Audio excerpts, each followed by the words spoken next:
Hello everybody and welcome back to another On the Workbench session. This one's, I'm just going to say it's episode 50. Is it? Is it not? We're just going to say that it's 50. The miniature in question here, I really couldn't tell you what it is because the name it's in Polish and it's unpronounceable. I have no idea what it actually is. But I think it's more of a board gaming type figure because it came out of a little plastic base and it's definitely like a Blood Rage, those kind of figures, right? But you can see the picture off to the left. That is what we're supposed to do reference-wise. Here, let me just make that maybe a little bit bigger for you to see. See those bright green, really bright green. That is, and we're going to do a swampy base, but the request was definitely for that bright green, so we are going to do that. And I thought we might do that since we've been messing around with the contrast paints. Maybe we will now go back to the ProAcryl Transparent paints, especially these two. We will also have I think the blue and the brown out here too, because there's more to green than just green. But we might actually throw this out here, not the fluorescent green, but the fluorescent yellow here, and see what's going to happen with that. I do think we'll have maybe a couple of the Reaper clears out, especially the clear green, and potentially even the green liner right here. These would obviously be our kind of our darkest darks right here. And this is going to be a little different. We're going to try and do this in a more just straight up glazy fashion and less of the throw it on, wipe it away, and go back in middle tones. So I just thought it'd be fun to try a slightly different variation on that and see how that works. Obviously, these scales right here, they're not quite like what you see on the reference. So we're going to have to make some adjustments to that. And then we'll try and do some of our foliage here. We'll do some of the water effects. And then the last thing we wanted to do is actually have water sort of dripping off of him a little bit. Maybe nothing super fancy, just maybe give the impression that, like I said, that he's come out of the water and maybe there's some water dripping off of him. So what we'll do is we'll get our paints out on the palette and we're going to start off with its initial glazes, sort of shaded base coat, but especially the initial glazes, and we'll see what we can do there. And we'll be right back with that. Let's get started on this guy with some of our transparents. Here we got transparent yellow, blue, brown, green, purple. You've got that pale yellow over here. We got our fluorescent here. We got green liner over here. And what we'll do is along these lines here, and look at how adding in the transparent yellow really kicks up, really gives that quite the boost, doesn't it? Let us just start to, I know what I'm going to do here. Actually, I'm going to get my opaques in here. That's more like it. Now this, I'm going to actually have to turn down the lights for this and turn down the camera brightness because, oh my goodness, this is going to be kind of atomic here at first. So let me just turn down the brightness a touch for you there. This is really going to start out quite intense. Again, fluorescent there. What that does is sort of compensates when we add in the pale. Wow, that is, oh my goodness. So I'm going to turn off that light too. That's how bright and intense this is. It's just bouncing off the cameras. Told you we wanted to have a bright green, didn't I? You just didn't realize how bright. And of course, what we're doing is you can see how this is playing out. We're hitting these lightest of light areas with the idea that we glaze over the top of this. It's a little easier. If we're going to do a whole lot of glazing type stuff, probably a good idea to just establish that right away. I also see there's a he's sort of coiled around a pile of skulls there. So why am I coiled around a pile of skulls? Now I could have taken the airbrush and done some kind of, I could have taken these same paints and done this with an airbrush, but not everybody has an airbrush. And that's what I was initially going to do, was just sort of, here, I'm going to get some more of my yellow out here. That's my transparent yellow. I thought, no, this could be valuable for people that don't have airbrushes or don't want to use airbrushes or whatever. This could maybe have some value there. And it's going to be messy. As always, it will be messy. Now, again, I could have taken some of the ProAcryl greens, and they actually go through the airbrush very nicely. All I have to do is just thin them with a little bit of water. That's it. Nothing fancy. No mediums or whatever. And I could have done a lot of this with the airbrush, and would it have saved time? Probably. I still would have had to do things like paint the mouth or mask it off, one or the other. There's no perfect solutions to anything. There's always going to be a little extra work somewhere along the line. And I still would have probably had to go in and kind of rebuild some of these scales too. So they're just, to me, it doesn't really matter. Other folks that really enjoy airbrushes, well, there's nothing wrong with that. That is just fine. I'm not saying not to use an airbrush for actual painting purposes and not just priming. Far be it for me to do that. But there's plenty of folks out there that do airbrushing tutorials, and to me, there's a lot less folks out there that maybe show how to do certain things with just the brushes. And that's why, so I'm taking my hairy sticks here, as we like to call them, and get into these nice intense greens. We're going to throw a little bit more of that transparent yellow out there. There we go. Here we are. And I will do just a touch of the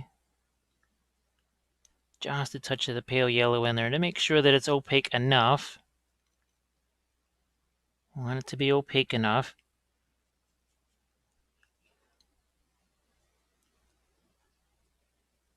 So you can see there's already a little bit of variation in this. Let's throw a little bit more of the fluorescent in there. And this is another one of those cases where we're not going to do object source lighting on this. I think that was the other reason why I thought this could be interesting. I've been talking about using the fluorescent paint just to make colors more intense. Just to make those more intense. And we've done it on some of the army painting series, but I think that was more to maybe give some golds a boost or something along those lines, not necessarily just an actual, just a color of a miniature a boost. This is what I did an awful lot with my Zinch stuff, especially all the Tomb Kings, my Zinch tainted Tomb Kings, that is. And I think I've just about got those greens in place, as you do. And then I'm just going to wait for those to dry a little bit. I'm going to take some of the transparent brown, some of the green liner, and we'll hit the rocks that he's on. Some of those skulls again, messy. I don't really care. I really don't care. Here, let's get a little more of the brown into that.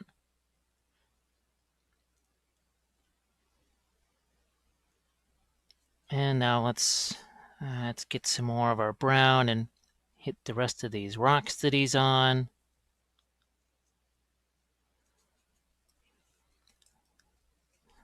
working fast. I just threw a little bit of the purple in there.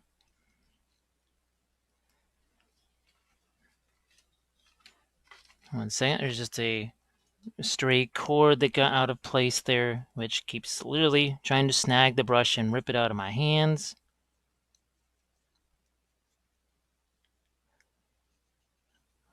And remember, we're not going to be too concerned about painting the inside of this, because when we do the water effect stuff, I like to throw in that Luke's APS and other types of flock down in there. That's where most of the color comes from. And then you've got, when the water effects go in there, you get that really nifty, it just makes it look much deeper than it actually is. If you painted everything with a lot of lights and darks and shading, it actually it makes it look, well, as shallow as it really is. And that's kind of the opposite of what we want. We want it to look deeper than it is. Okay.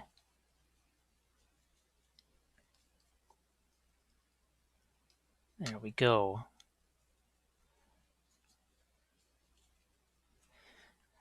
And then, while the rest of that just, again, it's drying just a little bit, I'm going to take some of the clear green too. Throw that out here.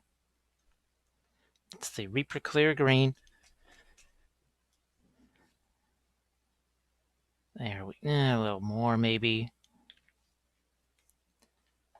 This is a very intense green. That's, wow.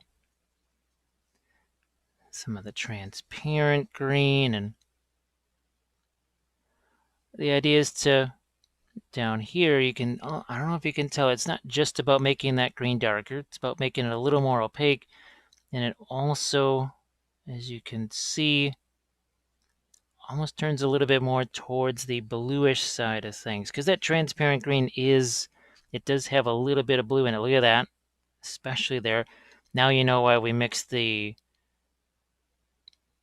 yellow, the transparent yellow with that, to try and get that away from some of that cooler green.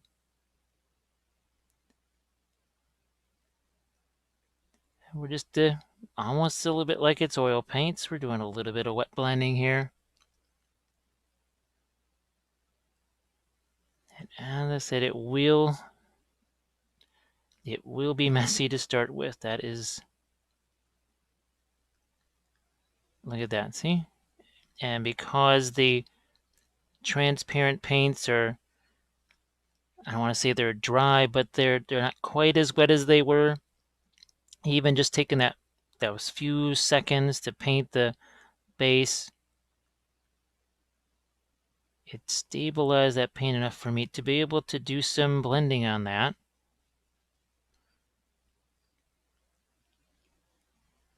And I don't mind if some of the color of the rocks gets in here, because again, if a color goes somewhere, it must go everywhere.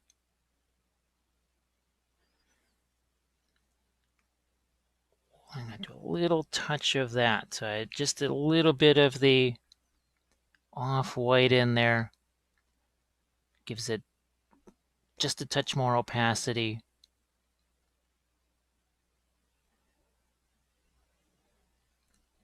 And hopefully, as you see this, you start to get in, oh, okay, that's what he's got in mind here. It's not just all lunacy.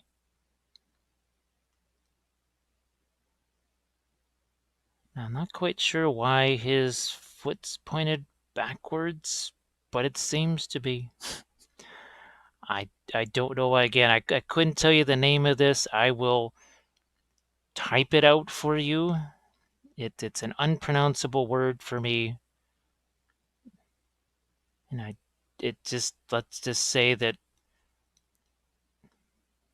it's almost like an old English type of name. It's weird, even though it's a Polish, looks like a Polish miniature company that made this. But it certainly does have the look of an old English type word.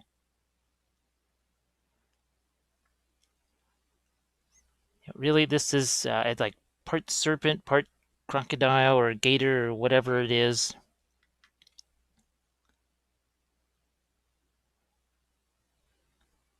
Look at it, just lots of, see, it's almost like it's oil paints, and it's a good 12 minutes into this, and you can see that this is still wet enough. I can continue glazing all this. Big brush, work fast. And now a different color green to work its way in here, a little bit more towards that yellow. It's not just lighter, it's also warmer and more yellow. And now that looks like you can see that it's giving us the final full coverage maybe that we were looking for.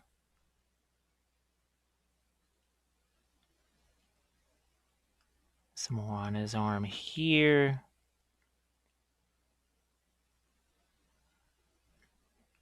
I thought this would be another fun sort of thing. Again, for the folks that are always asking about those fast drying oils or whatever, or what is it? The acrylic oils, water soluble oils. Is it really necessary? Do you really need yet another type of paint, or can you just use the stuff you already have potentially in a slightly different way, or maybe a very different way, as the case might be? Again, a little bit of that off-white there to make it somewhat more opaque. Look at how shiny that is. It's not shiny glossy, it's just shiny wet. And it's all acrylics. There's no extenders or drying retarders or any of that kind of stuff. Now you can, well, there's another thing too. You could play with those. Let's say you want to have a little more working time. Experiment with them. And I would say probably the type of figure that you would want to do that on is especially something with cloaks, banners, big wide surfaces, right? That you're maybe wanting to do some of these blends on.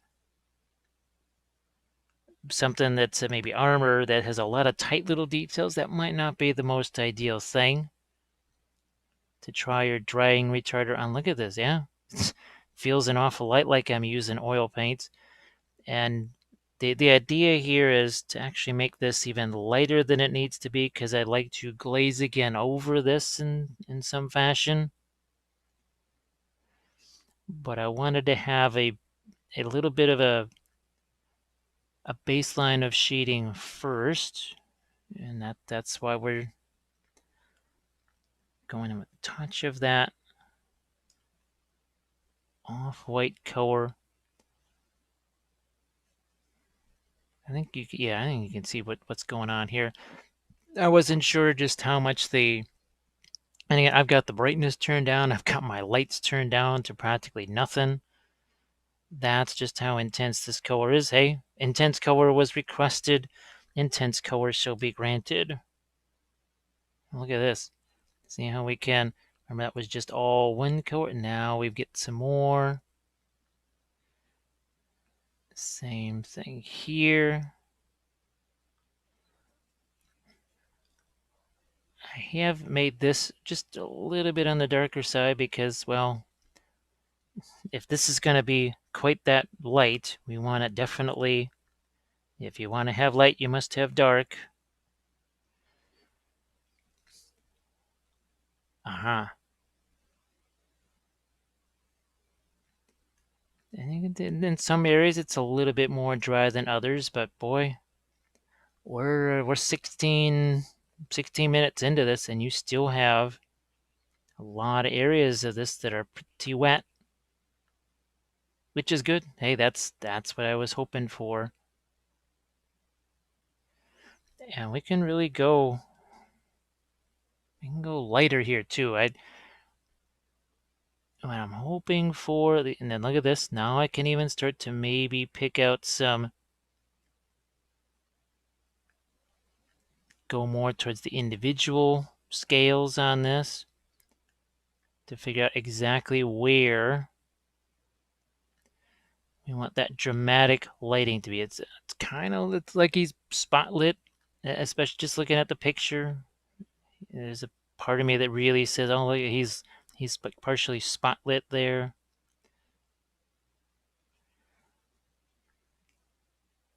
Okay, we'll hit this. Again, not worried about any kind of brush marks, whatever, because there is more glazing to go over. There's so much more that's going to be over the top of this yet. However, it does establish a nice little starting point that we can glaze down from here and then highlight back up again if need be. We'll get some lighter tones on his hands. I'm gonna get some of that yellow though. Starting to get a little bit on the cooler side. It's still mix. But as the brushstrokes get a little lighter here, more feathery, I think you can see that now instead of just broadly trying to glaze over the whole, or trying to do broad blends, we're trying to start to maybe pick out some of the individual scales.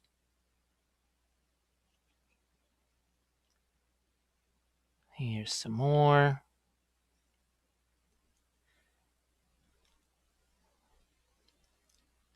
Wow, this is he's almost lighter than he was when he was primed. That's hilarious.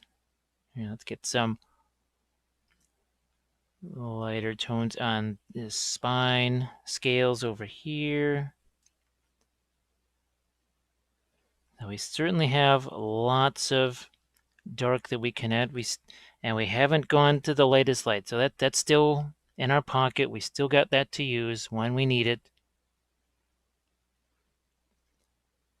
But the next step is going to be some of those, what would you say, mid-tone glazes. I don't want to get all the way into shadow glazes yet. This is going to be, from here, almost a bit more of a watercolor approach. But to be able to do that watercolor approach, I had to establish these lights early on. Had to get these lights established. Obviously, here, let's take some of this now, and we'll toss this in on our skeletons, which I don't want them to be too bright, because remember, this is a swamp here. Why would these skeletons, or the skulls, why would those be almost like bleached bone? This maybe is about as light as I'm going to want those to be. And I really don't mind that some of the green stays in there.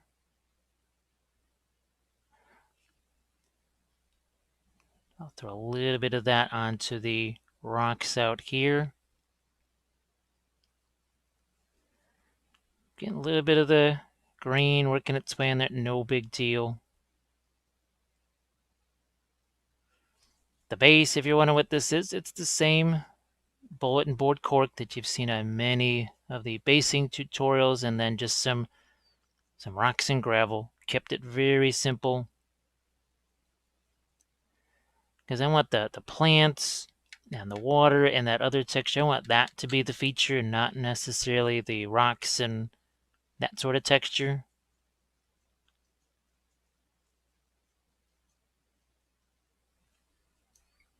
Okay. Now in the last few minutes here, I'm going to see if I can't continue to get some even lighter greens in here. Again, because if we're going to glaze darker, might as well get this as light as we can here. And you can certainly see we are starting to lock in now, especially on the bigger scales. Maybe the smaller ones, not so much, but on the bigger scales, starting to think about the individual scales. And you can see certainly not a dry brush. The stuff underneath there is still wet. And actually, believe it or not, I'm going to have to leave that to dry before I can start to do those additional glazes that we're talking about.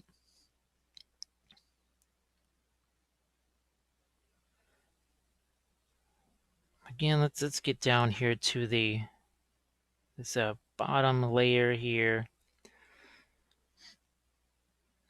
See if we can add just a couple of lights here. I can still blend all of this stuff. It's still completely wet down there. That's the other thing about the ProAcryls, especially if you work in this kind of a way. They'll stay wet for a pretty, especially the transparent paints. It's a little bit like the contrast paints.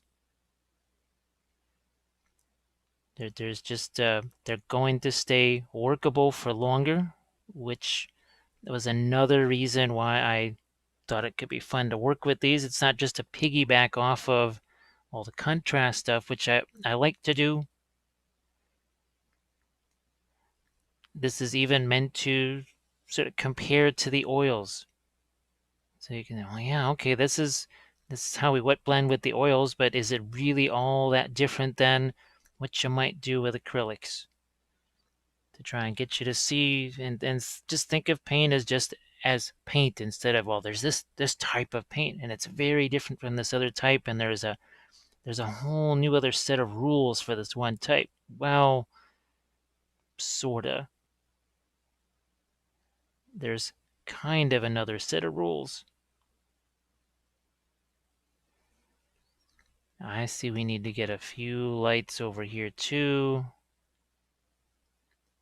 And here. Over here.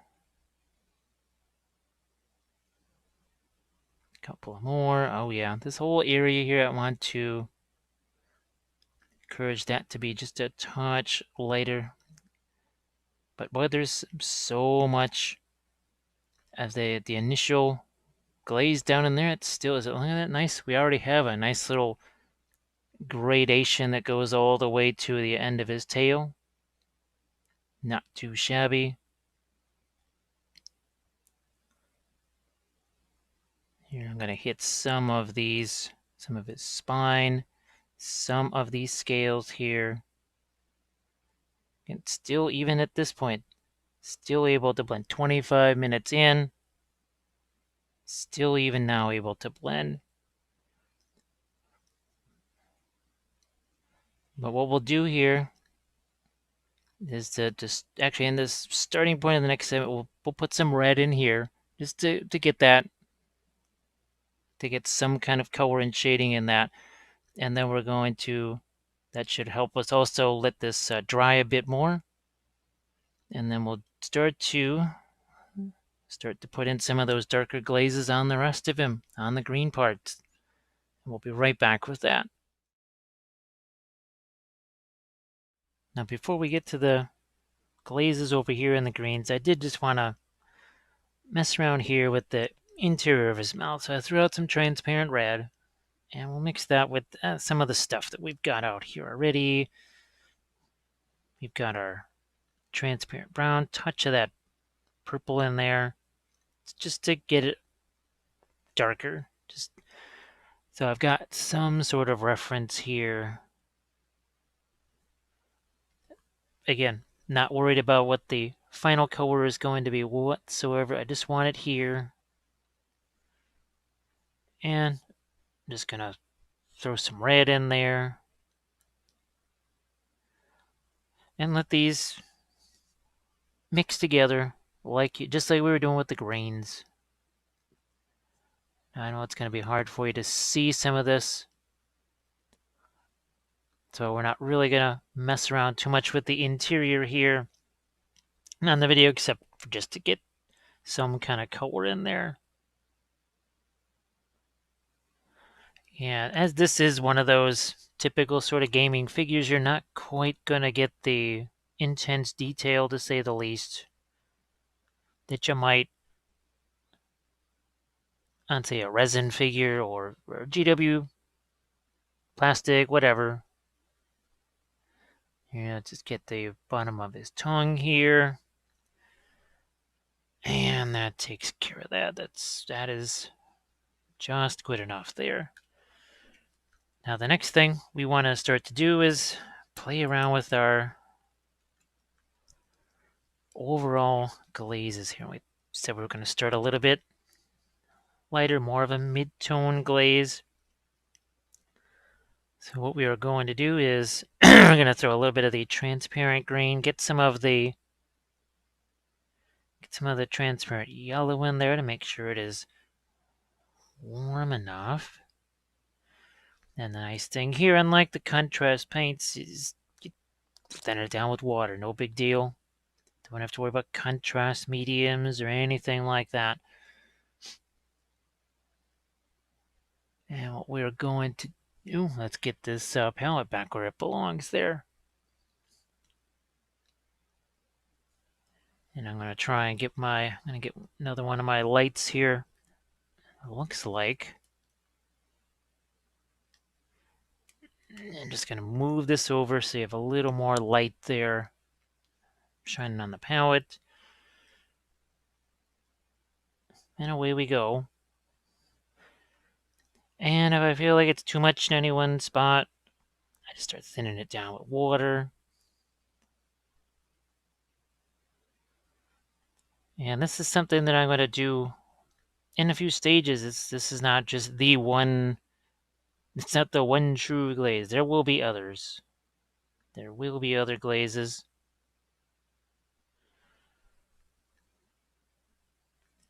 And if it's too much in one area, I can always just use my finger, wipe it away, use a sponge. But keep in mind that the idea is to have this work in both ways. But I will grab just a sponge here and we'll cut up a few pieces just to have it. So a couple of, there we go. Something like this. And so you want to take some of that away. Not so much that it's completely removed. Now I'm going to go more towards so there's a little bit of a deeper green there. I am going to take some of that brown. Look at the big difference right away. Big difference right away. Now let's start to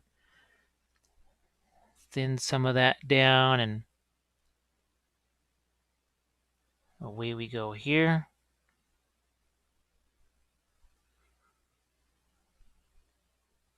Okay, again, take away extra or excess if you think if that's what is necessary.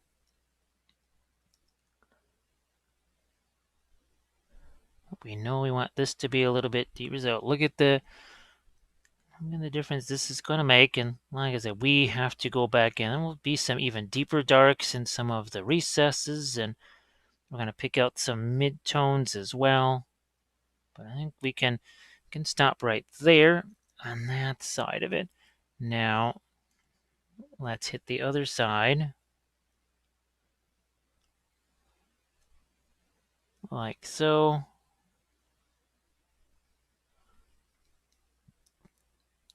Now, normally, like I said, this is at the beginning, we would be taking some of just a few different colors of green, taking those sponges, being real just aggressive and positioning those and taking some of it away. I just thought I'd show maybe a little different approach. A little slightly different approach. And this is really, really watered down. It's very watered down. Certainly in comparison to what we had early on.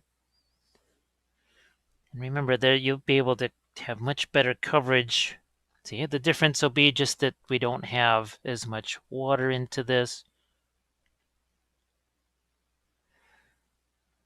So here I'll use a little bit more water. It's what would you say, that the color is the same, but now it's going to look a little, In a way, it's going to look lighter just because we got more water in it. Now let's go at this some more here. I will take a little bit of that. Oh, look at, see, it's removing. And as we work our way down, I still use some of this here. There. Now these, like I said, these scales they're pretty massive. There's a lot of deep crevices in these things too. At least in comparison to, say, something that would be your typical, again, GW plastic figure, whatever. You did much less of a clearly defined, but it makes it easier for a miniature like this to be printed or cast or whatever. So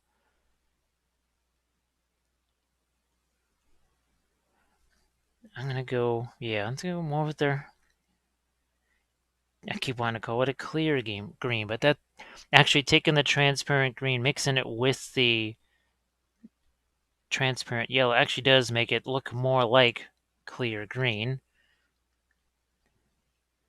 Now I just took some of the yellow, and here we are. I still have to hit this underside there. This should most likely dry faster than those initial layers where we really were mixing quite furiously. Now that's more of just straight up transparent green there.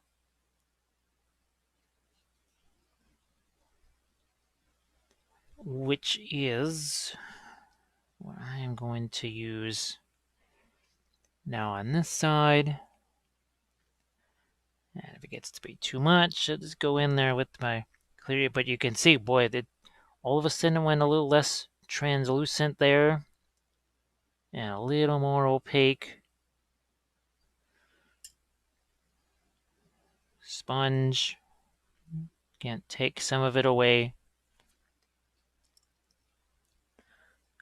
Over here. And now we've got his other leg. Apparently he can just sort of twist himself around, it looks like. Okay, and I do believe now with this we should, yeah, we're all the way. I think we have all of those greenish glazes in place. We will not have that sitting in our purple. But we are going to take some of that away. And look how much of that comes off there. Okay. Just gonna, yeah, double check that. So now, okay, while we wait for that to dry, we just hit some of the teeth here real quick. Real quick. I think I'm gonna maybe toss out some more transparent brown. Now I'll have to hit these again, but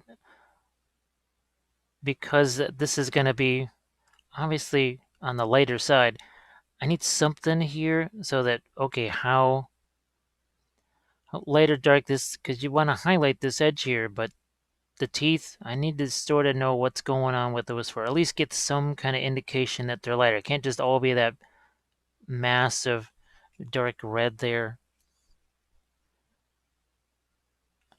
Can you see that? I just want to make sure I'm on screen. And mostly just doing this because, well, I want those other glazes to dry. Might as well be productive. So typically I would have, well, obviously several other figures out here all at the same time, which means I just go to another figure instead of just kind of having to sit here and wait, that's not super productive.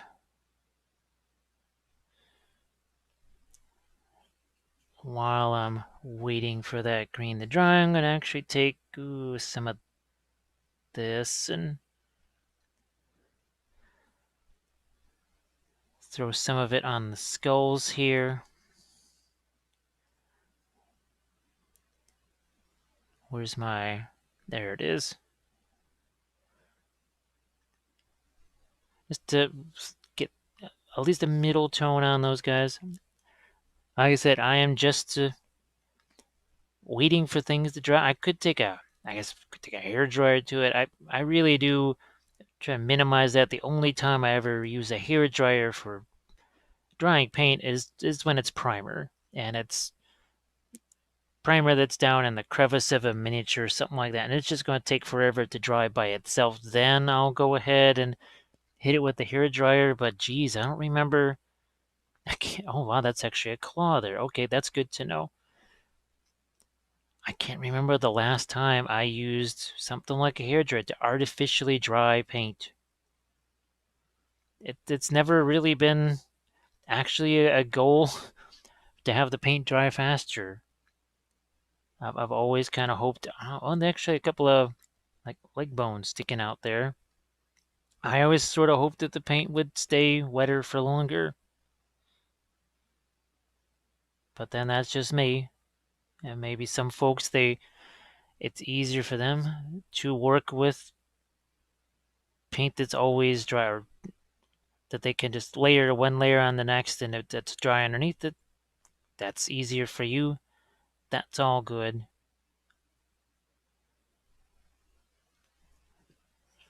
It's stuff like this really is just sort of an experiment. I'm going to see if I can't slam some of this down here. I'd see a couple of skulls that I could maybe reach here just while I'm thinking about it.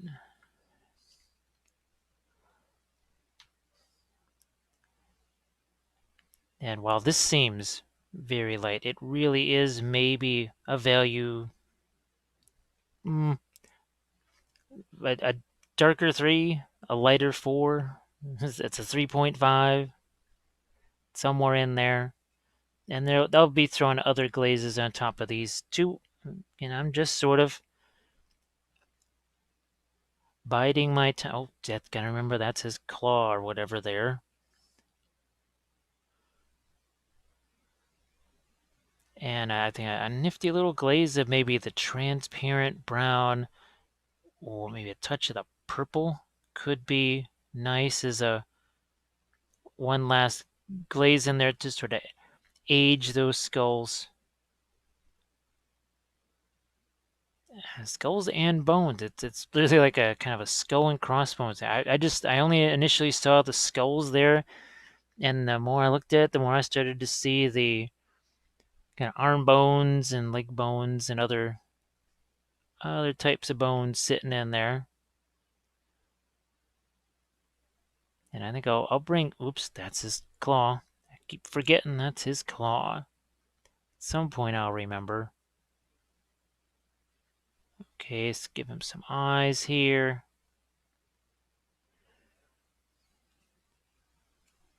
Now, I think in some areas the green is almost dry enough for another glaze, although what I might just do is do some localized stuff around his face here. So,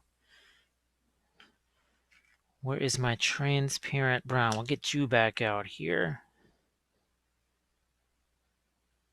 Right there. Because you look at his eyes, there's some seriously deep green. There's also a little bit of a red liner around his eyes, but let's make it a warmer green by taking the brown. Again, that's transparent brown and the green. And yeah, let's get that right down here. I want to make sure you can see that around his eye.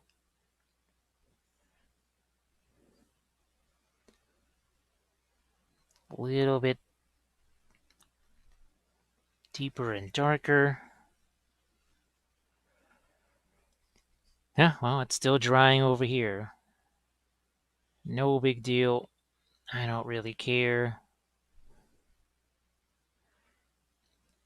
I'm also going to make that darker and then take my finger and go over that. And I will actually make maybe the ends of his claws a little darker too. Again, more of that transparent brown here into the green. And look at what that does. Makes it a little bit different looking. So this I think is a good indication now of just how much darker we really can go. That first glaze didn't really seem like it. And that is why I said, look, this is not, we have hardly begun to glaze yet. Those were just some of the initial little glazes. Yeah, so look at the difference that starts to make there. Let's do that on his other claw over here too.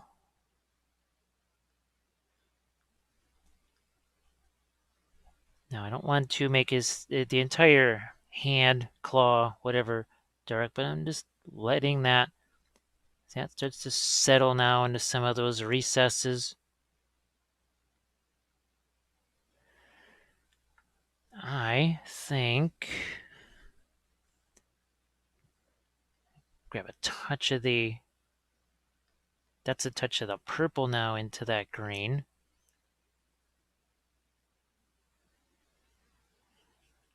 And yeah, I'll just get the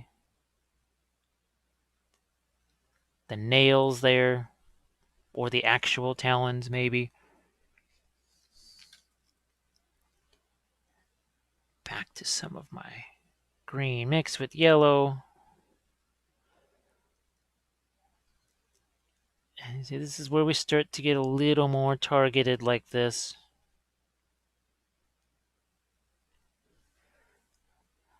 Less of it on the surface. If this were oils, this would be really easy because the capillary action would, all I have to do is just put one dot. And you see here how I've kind of basically sort of push that paint down into those crevices. If it were oils, it would just flow down into those crevices all by itself. Wouldn't have to be pushing it down in there quite so much. I am going to use my finger to wipe some of that away.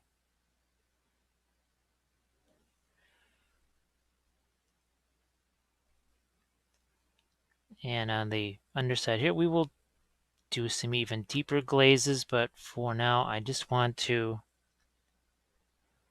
get some on his arm here.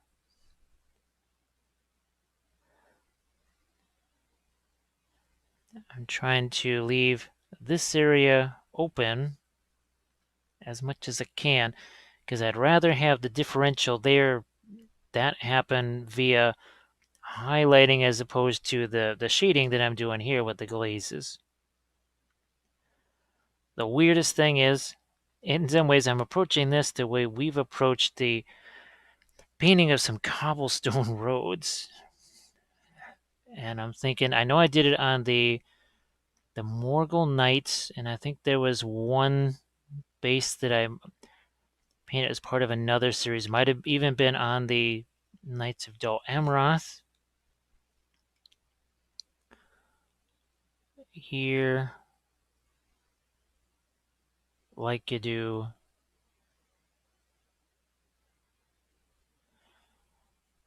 Okay, same here.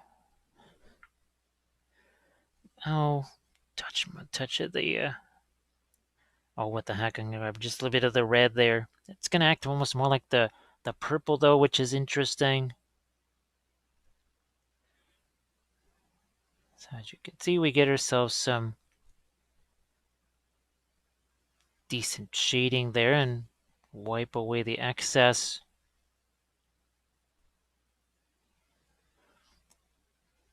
Either with the sponge or your finger, even with you take a brush, water it down a little bit. Now, see, here's another kind of large exposed area with no scales on it. Interesting.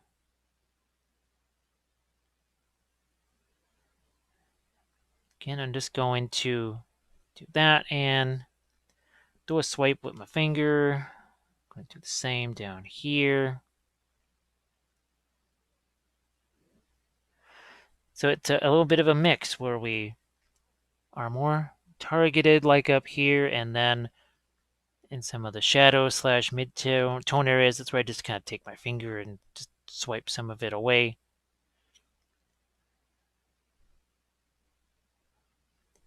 But here, definitely trying to leave as much of the texture behind as I can.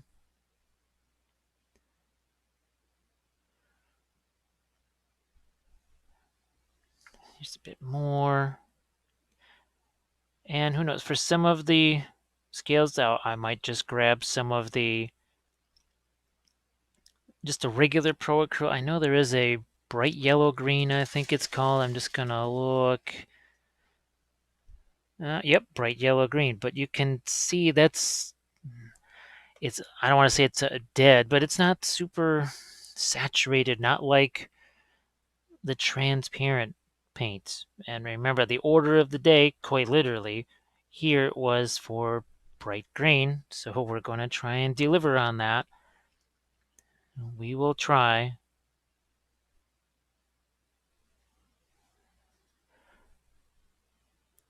Just taking some of that water. Oh, let's get some of that into this side of his face here.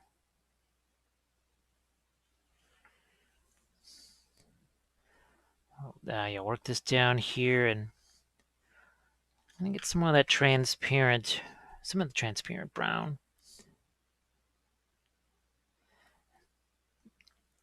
Because it's a nice mix with the green.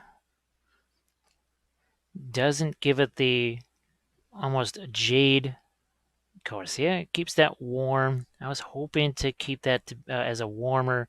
Oh yeah, there we go. And that is distant for here. Because we're also getting closer to the swampy water, right? So we want to hit that too.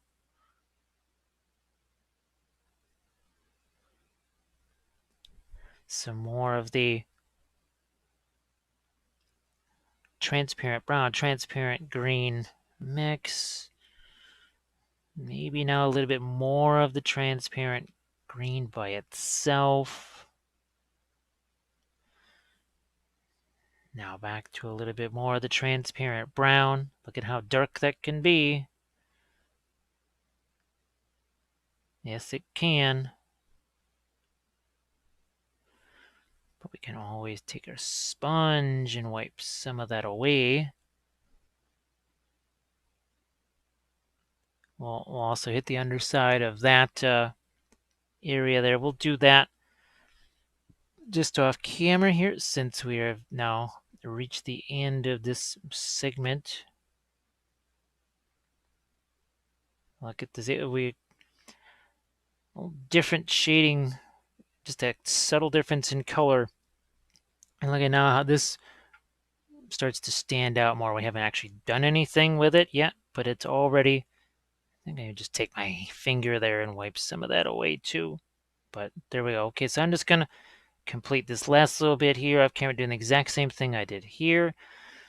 And then we're going to move on to, we're going to start to do some of the darkest glazes, and then we can move back into our midtones and try and find some highlights on these scales. So we'll do that next. So let's pick up even some darker glazes here. And we've got that combination here of the transparent brown, the transparent green.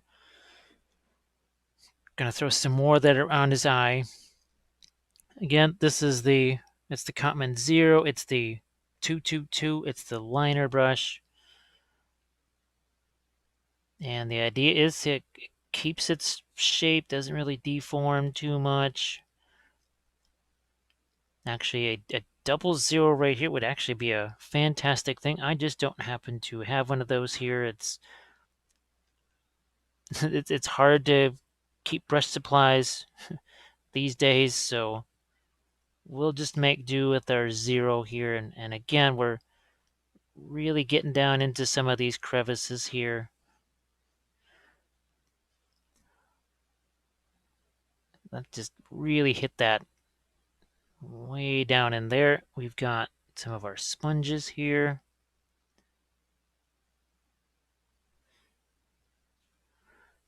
I have to decide how much darker to make some like this area here, because remember, we're trying to make it dark so that we can show light. We also have areas here that are they're in shadow by virtue of what, his arm is actually casting a shadow there. So let's have that arm cast a shadow. And then it should be interesting. Once we start to bring back some of our midtones, that will be... I think it's also going to... That's where we can do more bluish greens.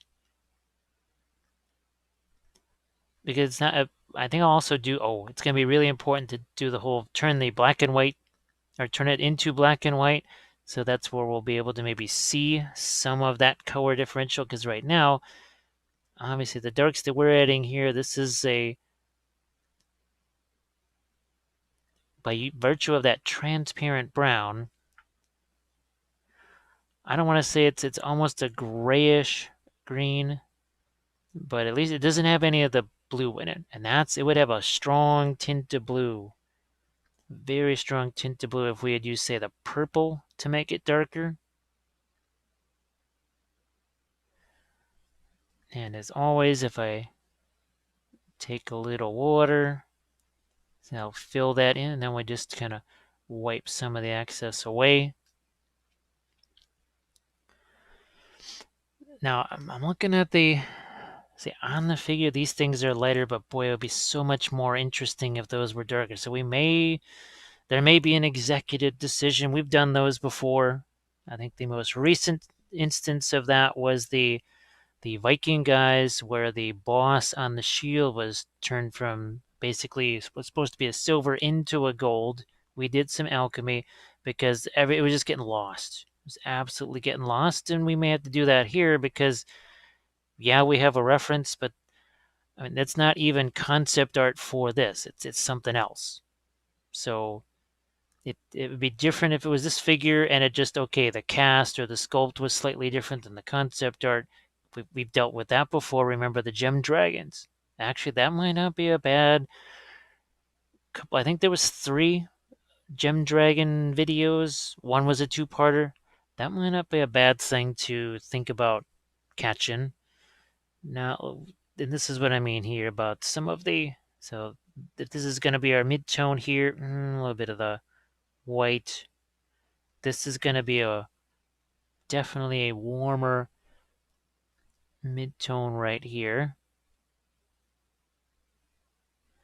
And I want to see how much lighter I can go from here. This is a little bit of a test. So we're going to bring in our white, or our off-white anyway. We got some of that yellow in there just to make sure. So we can indeed go lighter from here. So that was my next thing I wanted to check was, how much room do I have to go lighter still? And I do have some, because I would have kept shading darker then if that was the case. But I haven't. I still have white, or I still have my off-white to go. Actually, I could still do white beyond that too. But here, let's go back to this here. I also want to think about getting almost like a semi-gemstone effect here, which means that top edge would be lighter, and then there would be another... I can see how we're setting this up, where it's going to be lighter down here, darker up there. That will be important as we make this turn around his... I guess you'd say his back, his torso, whatever that would be. So now what I want to do here, the plan anyways, something like this. So we will take our off-white and the green, and that's a, wow, that is really a bluish green by comparison. That's the only difference is we didn't add any of the, wow. I mean, it's interesting to see how much more blue that is just by virtue of not having the yellow in there. And look at so see where the scales get lighter here now. They'll have that correct value, but now there's a little difference in color. When there is this much of one type of color in the family of green, basically, it is important to find as much variety as you can. So we're doing the same thing here. See how it's a cooler green down here that we're starting to add in. A much cooler green.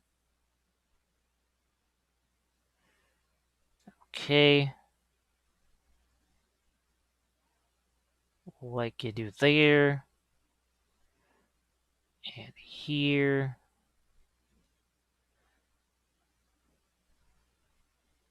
And I can always take a smaller brush and go back in, and there's, say, an outline that I don't like or whatever. I can go back in and clean that up, but for now, let's just have some fun working in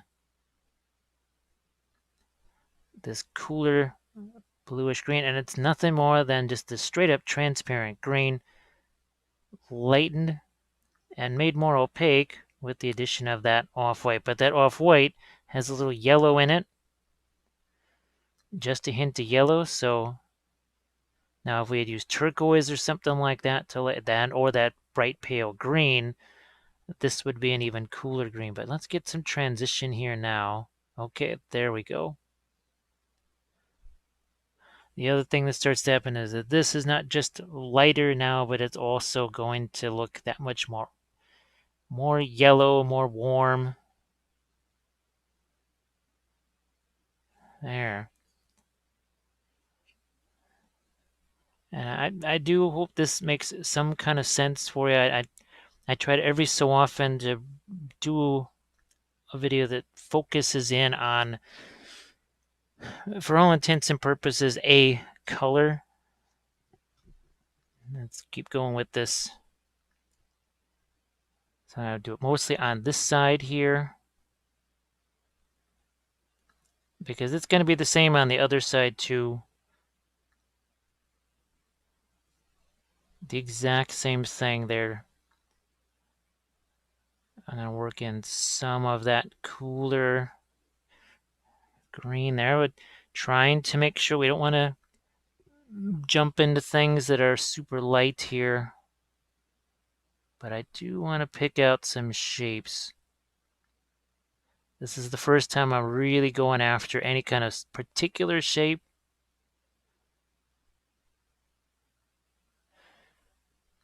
And some of it I'll have to just paint in because it gets a little mushy. Think of this as bones material.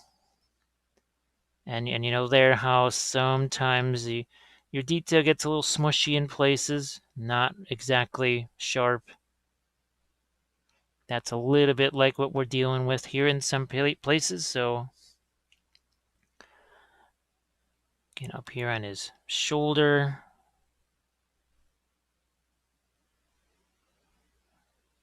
Top of his head here.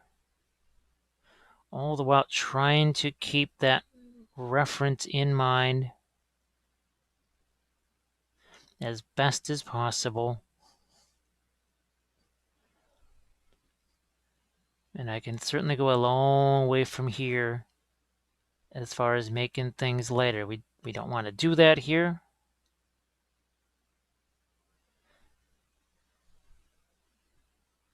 Especially the further away from the face that we get. Yeah, I guess it's that much more important not to be hasty and make things too light too fast. if you do run into that situation, well, you just do a glaze. You do a glaze, knock it down, and you should be okay. It's just, well, now you've spent all that time painting all that stuff, only to, well, then having to glaze that away. So, and time, as always, is very important.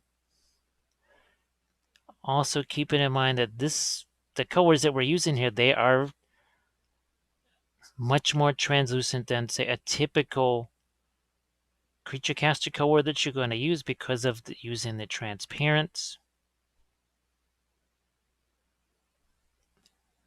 But it also does give us the intensity that we were looking for.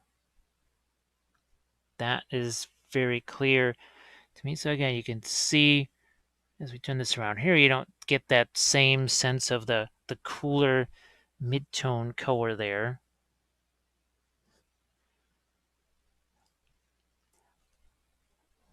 We need some of that here on the underside of his face for sure. And I might even take this further and do some purple and green glazes, or even some touches of lighter purple. And by lighter purple, I mean much lighter. And hopefully we'll get a chance to see all that in action too. I think what I'll do is have actually the vellum plants. That'll be a good place to have some muted greens as opposed to more bright greens. So that the bright greens are really just focused on our reptile here, on our gator snake. If that's what he's supposed to be.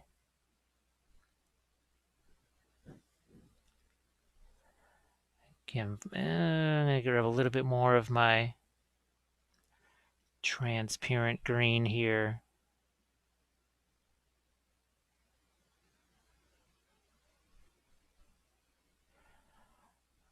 I want to think about some of the things that are essentially in shadow. But just as a real quick here, a quick aside to show you the difference now and the range that we can still take this. If we were to take, oh my goodness, yeah, this is not even our lightest light. This is still like maybe a value 2. Now watch what's going to happen right here. Look at the difference. I mean, look at that. So you can see how much lay these scales here. If we're going to lighten these, and we're not gonna, we're not supposed to be lightening these this much. I just wanted to show you just the room that we have to go here. Even here on our lightest scales, there's still room to bring in that much more light. Look at all that. So yeah, we have, and look, we can still go even lighter here. I'll show you. Look at that. Even that is another step lighter here on these scales. Now, again, I don't want to leap too far ahead. Now I'm going to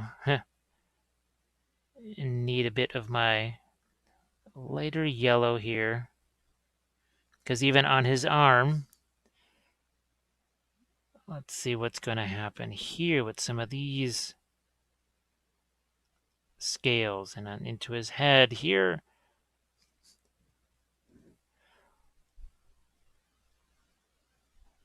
And like I said, I'll still probably go back into this with some darker things. This too is going to be similar to what we do with our non-metallic metals, with that sort of chain of highlights. And I will show you in, there we go. Second, the idea behind that right here. And I think you can see what starts to happen here.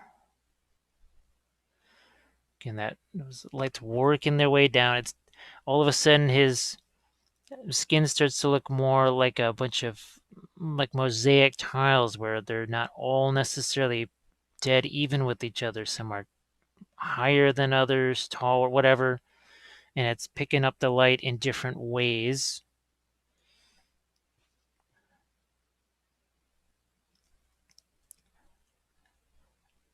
And not to say that I won't go back into some of those scales and do a little, maybe a secondary glaze. Can you see this? I think so. You see, I can always do something like that. Look at that. Look at what that does. And all of a sudden now these things start to look again more like gemstones, where that's very flat. So then these start to have more and more and more shape to them. It's a constant balance of, say, a glaze versus using things in a more opaque way. But before I get too far along with that, let's go back to what we were doing before with our that going back and forth between the cooler colors, between the warmer colors, the warmer varieties of green.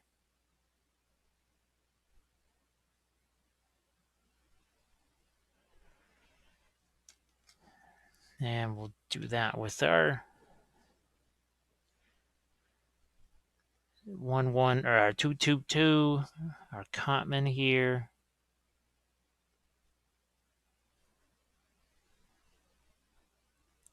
I feel very comfortable about going in there afterwards, doing that little glaze in the side of each of those little panels. I mean, in some ways, that's what they are. They're like individual pieces of armor. So yeah, it's scales, but how often have we painted things like, well, scale mail? Now this is a very uneven and very rough version of such a thing, but it in some ways is it not kind of the same? It's sort of the same. Let's see what we can do on some of these guys down here. And I'm really going to focus on just a few rows of it here. And then we've got the spine here too. Now this, not quite sure how much lighter I want that to be. That we'll probably go back and forth on that a few times. See now that the claws start to get some lights as well.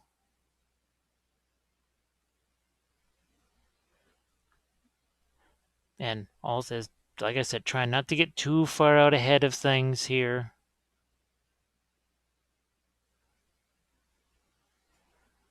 Try not to get too far out over the skis. And we'll keep going. Yeah, look at this. Start to bring some of that warmer green up into this part of his body here.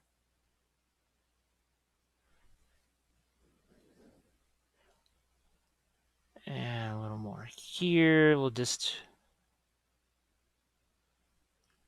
get some on this hand. And like I said, we're just trying to figure out how much of this is going to catch light. We do want the fingers to get some. Might even go back there with, yeah, that could be an interesting thing where we do one of those sort of a purple glaze down here into the shadows, and that also would serve to make whatever yellows that we have in our color there just pop that much more without having to continuously just keep bringing in more and more yellow.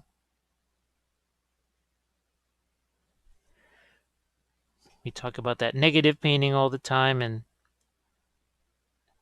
where you're basically painting what's not there. I mean, I guess in this case, you would be sort of tinting something that's not there. You're basically tinting one thing, not because you're really focused on that, but you're trying to make another color seem a certain way. And there's been several things that I've painted recently that really emphasize that. You've got this pinkish skin tone. You want it to look more pink without really making it just insanely pink.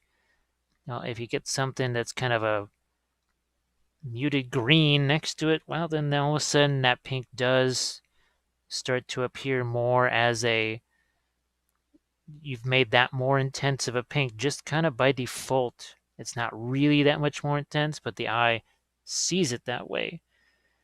And sometimes it's a twisted version of seeing is believing. As we bring out some more of these scales here, maybe some more of the spine here along the side.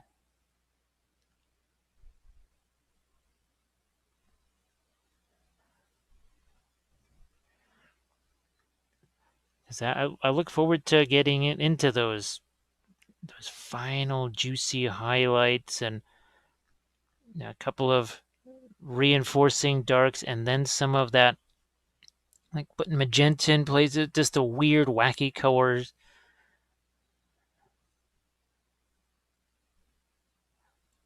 In those kind of that final stage, because remember, we also want to have enough time to get to just to quickly do some of the water effects, and that's why I don't want this to all be about just hours and hours of me painting green. It's supposed to be not necessarily about painting this guy here, this particular figure. It's more the concepts behind it and some of the experimentation behind it. I mean, really, when it boils down to it, none of these is supposed to be about, well, how to paint this particular specific figure. It's not really about that. It's supposed to be the ideas contained within. That's why in this case I didn't really bother even to research what figure this is, because it's irrelevant. It's about trying to follow, sort of a color reference that someone wanted. And then trying out to, I really haven't done much of the, say, the water kind of flowing off of something like this. I've never really had a good chance to do it. I think there was maybe one other figure that I had a chance to do that on, but it was another commission figure, and they didn't necessarily want to have that much of the water on it, so I didn't really get to do what I was hoping to do. And once again, we're doing some mid-tones here. Let's get a little bit more of that green so it's not quite as light. So again, getting a nice little change in the color temperature of this, not just value-wise.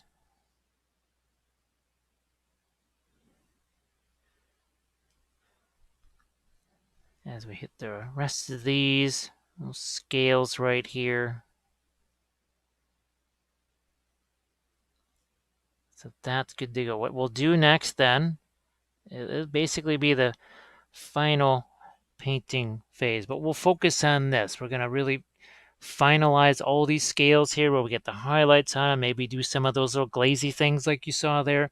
But this is what we're going to target next. Maybe put some eyes on them, play with the mouth too. So then that'll give us some time to get to our water effects and plants and such. And we'll do that next. Let's get into that stuff that I previewed in the last segment over here along these edges. So we've got that sort of off-white there. And what we're going to do is, here, let's get a little touch of yellow in this too, just to make sure. We'll get this thinned down pretty well here. And let's see what we can do on some of these other scales right here. Now they are, like I mentioned, we've got some pretty thick sculpting going on right here. So it's pretty thick sculpting. So let's see what we can do here. And remember, this is not we can still go lighter than this. I mean, we don't even have pure white out on the palette yet. And we're looking all at the top edges of these. So in some ways, it's a little bit like making them gemstones because, oh, look what's happening here. It's a similar thing that you would do to a gemstone, right? Put that sort of light highlight at the top and then hit the bottom edge with something that's lighter too. Now, when it comes to those, we will go with a cooler color under there. Take that bluish green, right, and use that. So I'm basically going to focus on this side over here because I think it's going to take the full 20 some odd minutes here just to do this one side. And I apologize for not being able to show the whole thing. It's a little chaotic here, and I just don't have time for filming a 3-hour video here. And it's all kind of repetitive. It'd be different if, I don't know, there was something dramatically different on the other side than this side, but there's really not. It's the same thing. We did this with the gemstone or the gem dragons because otherwise those would have been 6 or 7. Well, one of them was already a 6 hours worth of videos. So, and we're gonna pop in some of our brighter highlights here. Actually, I'm gonna bring back this brush here. Yep, sure enough, that's what I needed. Actually had to put aside the sable brush and actually grab the synthetic, because for doing these little dots, I want these to be of a consistent shape, and it was easier to do this with a bristle that's not going to flex. Yeah, look at this. The sable, even though it's a much higher quality, you would say, still, it's keeping or maintaining the shape that at least that I want. Now, I hope you can see this. We're just trying to get some of this stuff on the back of his wrist here. Assuming that's a wrist. And as we bring out these little dots, we start to see a lot more texture emerge. There was kind of flat, right? But we've been waiting for this for quite a while. Let's get some of these scales up here on the shoulder, and then we'll work our way into his end of the face.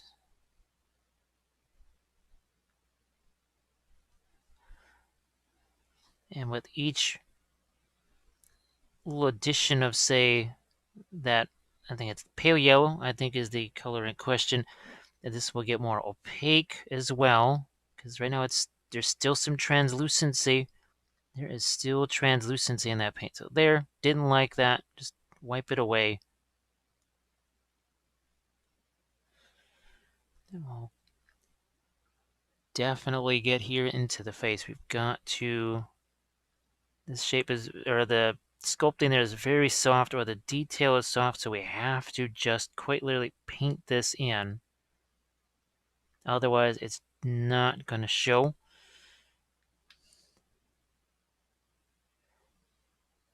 Now, if I didn't have to follow the reference closer, I would probably want to make that actually either a different color green or maybe even some purple there. But again, I've got to follow what is prescribed. Now the eye actually has a little, almost like a reddish look to it in a way. Here, let's brighten these up. Same thing on the nostrils here and the nose there. Let's bring in some more lights here on these scales.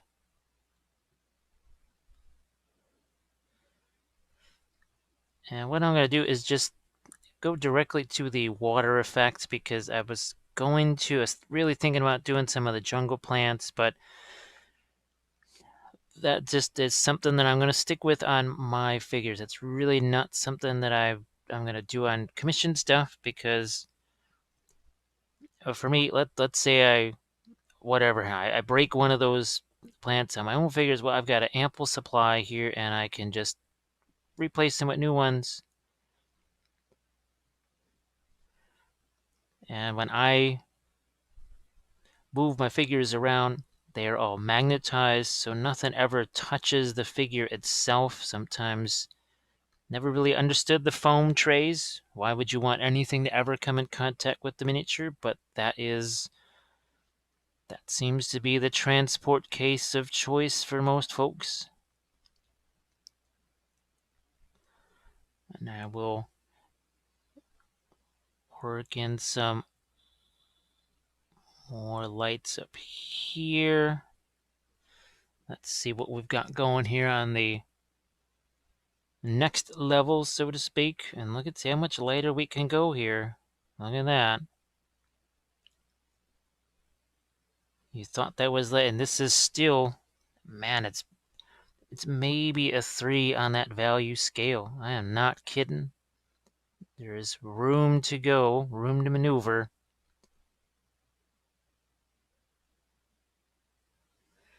How's about a little more here?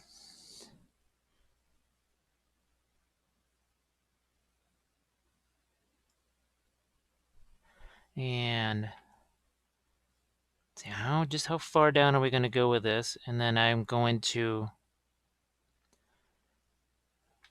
I'll break in with some of that blue-ish reflection type light on these lower ones here. But first, almost want to forget about these guys. And here too. Can you see? Yeah, you can see that. And here.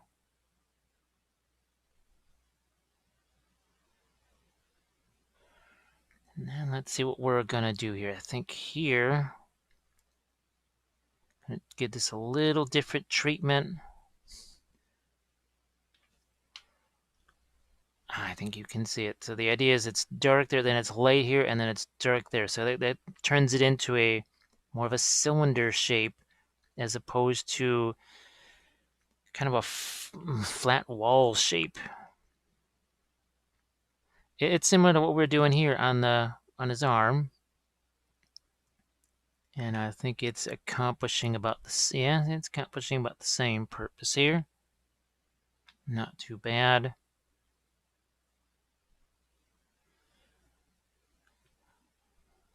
And we'll just look at that. Look at the difference that's going to make.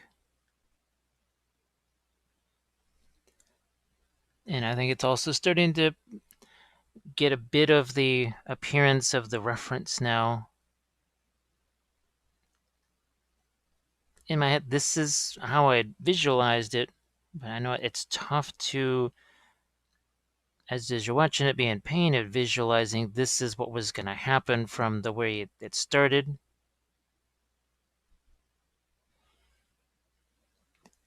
And another reason why I didn't just do the airbrush thing is because no matter what, you'd still have to get down in all those little crevices. The way this thing was sculpted and cast, you still would have had to go back in and redraw a lot of these lines anyway. That's what would have still been the case.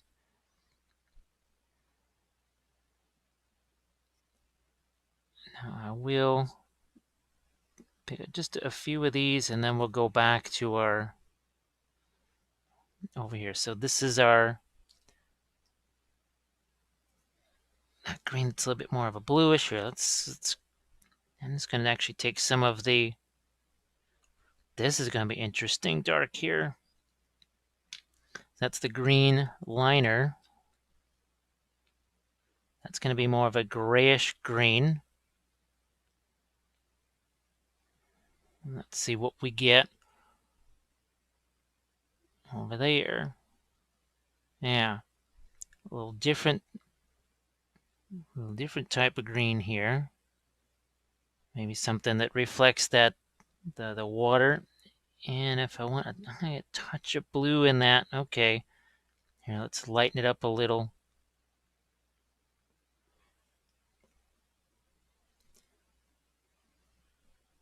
And reflected light now. Still going to register as green. However, maybe green that's a little more interesting here.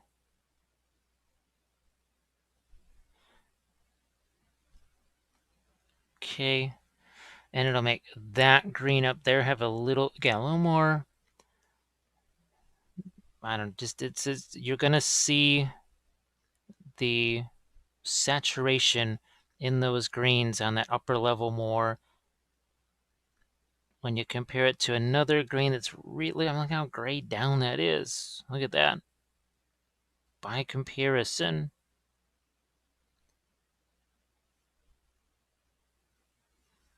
even on his face here, well, if we can't necessarily do fun stuff like that purple that I was telling you about, well, maybe I can get away with a little bit of grayish. I have a grayish color here. See that? And again, the person looking at this is not going to just go, oh, look at that. Look at all that green there. Look at all that grayish green. It's not really going to be the case. What we wanted to do also, remember, here, let's get some more of our, make sure you can see this. Remember, the idea is to, I'll show you on this one. Looks like it's all set right there. See a little bit of a glaze, what that does. Do it again here.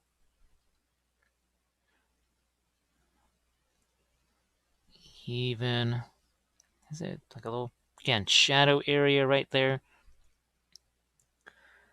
And then, oh, let's just chuck a little bit of the fluorescent yellow in there. Why not? Believe it or not, we could still actually go lighter than this. However, look at the dramatic effect that's going to have. So I'm going to actually take some of that transparent yellow, throw it in there.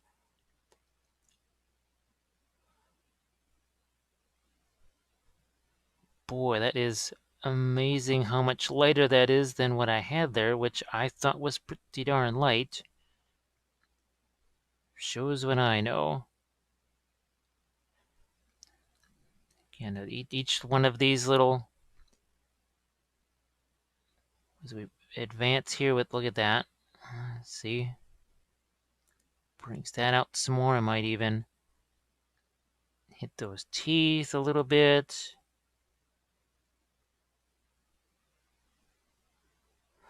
Like you do. Now let's go on to these edges here.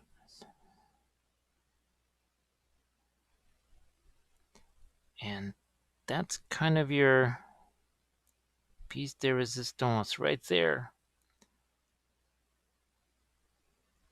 Look at that.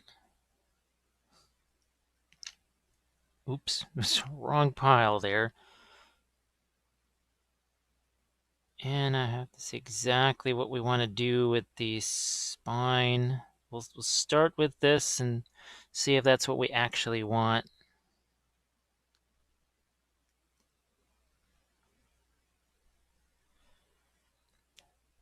Now the eye here, can you see? Yeah, I think you can. It really is just kind of a ball sitting in there, so we'll do the best we can with that.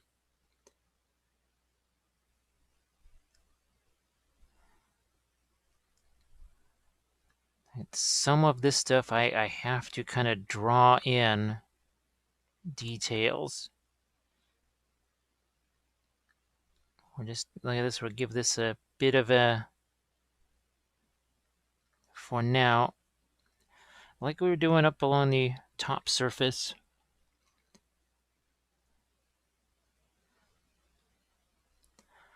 We will try and hit some of these with those same upper edge highlights.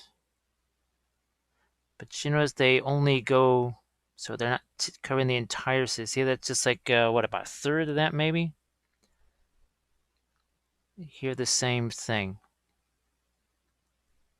Part of the surface, not all of it. Just supposed to be kind of a point of light, not a massive highlighting of the entire scale. We'll also work on his arm, get some dots in there.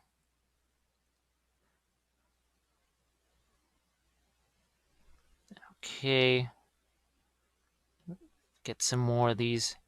Let's get especially right here on his back. That's got to be catching the most light.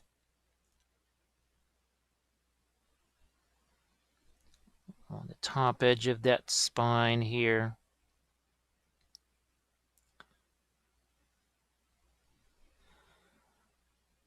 Now let's do a couple of these on his arm. It'll be a little tricky here.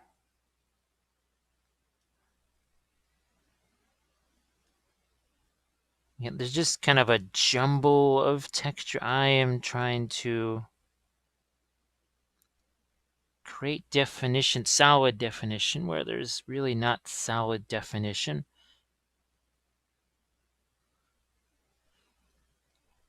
I think in the older days with sculpting, that was sometimes the case with older miniatures that were all kind of cast in metal, and sometimes the details would be a bit on the softer side.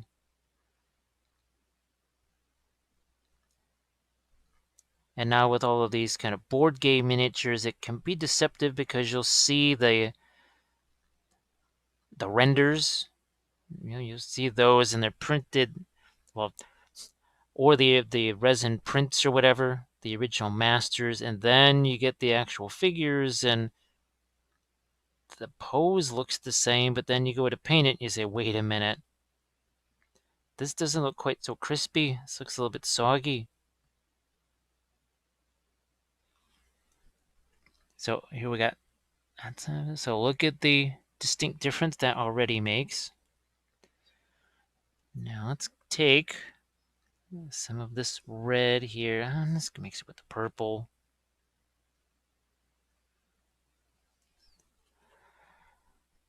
The idea, if it's possible, is to get this some red around that eye, because I just see it, and that's what I thought I saw in the picture there. And that's going to make that stand out a bit. See that? There, look at that, huh?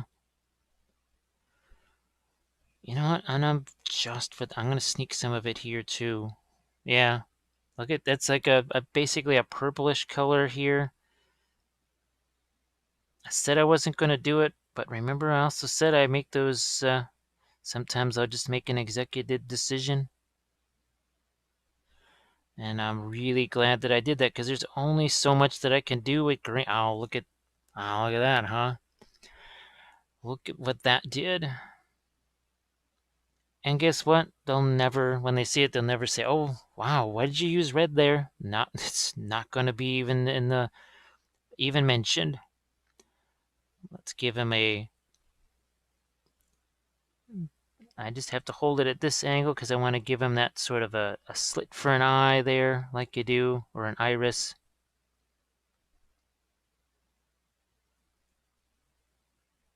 All right.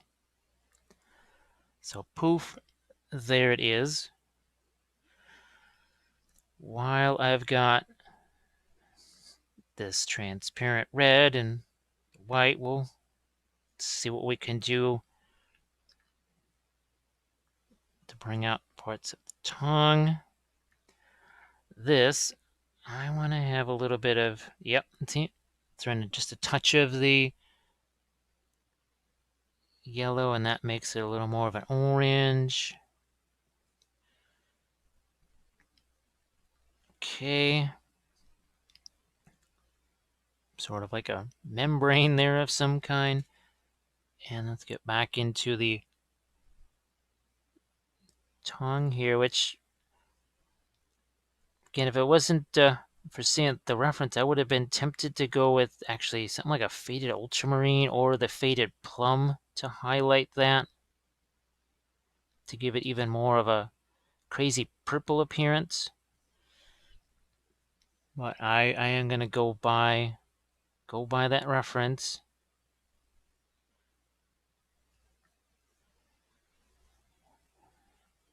Let's look at this. We have a long ways that we can go with making that lighter too.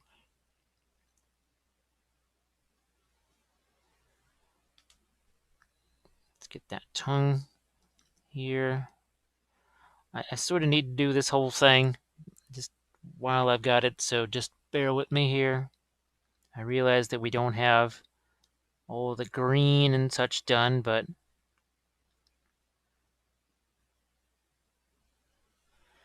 I'll get back into my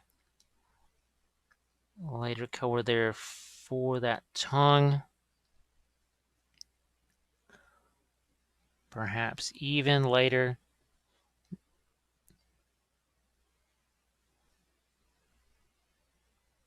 There. It's almost like we're wet blending again.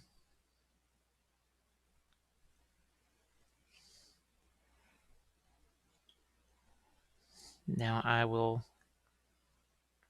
take, that's a bit of a bluer, more of a blue-green here. Let's just grab some of that blue. That's what it's there for. I could have used a teal or something like that, but got the blue sitting out there, which I can use as a tool to create something that's got some coolness to it. We've added so many warm colors here.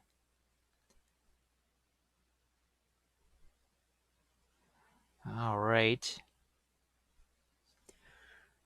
Let's take some of that. A little bit of it go here. Just finding some of these isolated places.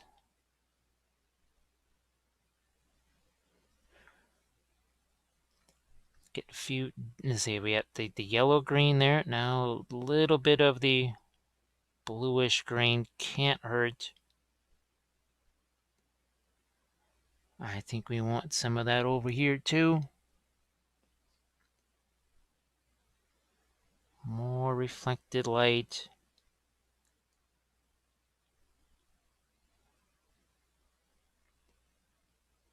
And what I'm going to do then, I'm just going to do this to the other side. Get everything ready to go. Just throw some foliage in there. And because remember, the water effects are, that's really what I wanted to be able to get to. It's an experiment. It's another reason why I'm not necessarily getting too crazy about some of the painting on these things, because they're going to be covered with water effects. Just a lot of painting you're not going to see. So again, it's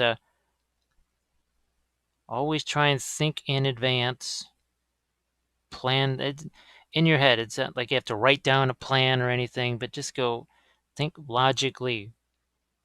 Think, well, yeah, if I am going to do a bunch of water effects there, like on his hand here, how much detail do I really paint in that? If I have water dripping off of his tongue, do I really need to paint his tongue to the nth degree?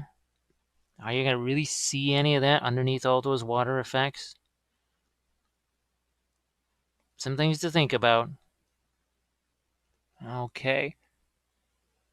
And there we've got it. I think that's, we have some reflected light in there. We've got her mouth, eye, all this sort of stuff. So again, what we're going to do is just hit the other side here. Just get some rudimentary foliage and the like in there, and then we'll do our two types of water effects. We'll do the, what is that, the green stuff world UV light, and then we'll use our gloss heavy gel from Liquitex. And we'll be right back with that. So the vegetation was pretty darn simple. Just some stuff from Luke's APS, a little bit of the Woodland Scenics fine foliage. You've seen me use that before. Some other episodes. Let's see, we'll just so it's the tree canopy foliage sheets. Kind of has like some ferns there. I've used these before also on other pieces as part of this army, so it kind of ties together. But we're going to start off the water effects. Well, let's get that so you can read them both. The UV resin that you've seen before from Green Stuff World. I'm just going to make sure that well, that's not the brightest torch in the world. Hopefully that's going to, you really do want to have the batteries working with that. So we've got to have one of these, one of these guys right here, or something to spread this stuff around. I mean, it could be an old junky brush, whatever. Now, what I'm going to do is I'm going to try and zoom in here a little bit for you, see if I can make that show up on camera for you. Oh, let's do a little bit of focusing on that. Okay. And I also have some of the ground cover stuff. You can see that sitting in there. And we've done this in the past, and it's really worked out nicely. But I got to make sure that that flashlight's at the ready. This is going to be some of the deeper water that I've actually tried. Now, let me just make sure that, okay, we should have this flowing here. All right. And we don't want to have it overflow, so we'll do a little less before we do more. And so I'm going to put cover on that, and then I'm going to have it be spread around with this, but we have to work relatively quickly here, because otherwise it'll all get soaked up. That vegetation stuff, it'll soak it up real fast. I think we're good on our batteries, because I see some smoke out of this right away. That's good news. That's good news. There we go. Could have put some lily pads. I'd thought about doing it, but none of the other swamp bases have the lily pads, so we're just gonna take a pass on that. All right, we've got that pretty well stabilized there. Let's get another shot of it right here. Again, make sure that kind of fills in, and then hit it with our UV light as fast as we can, so it doesn't.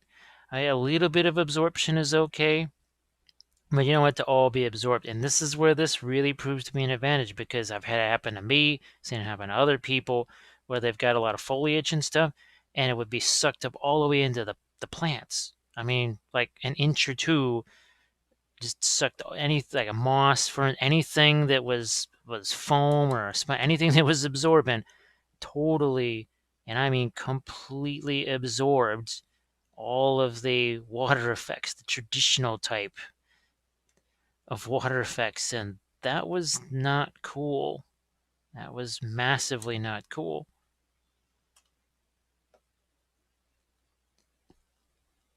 So again, hit this with that UV. It's weird. The whole the whole smoke thing is weird.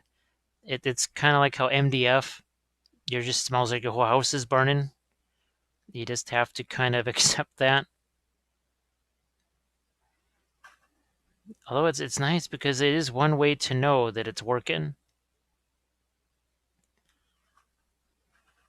We just got one last section to do here.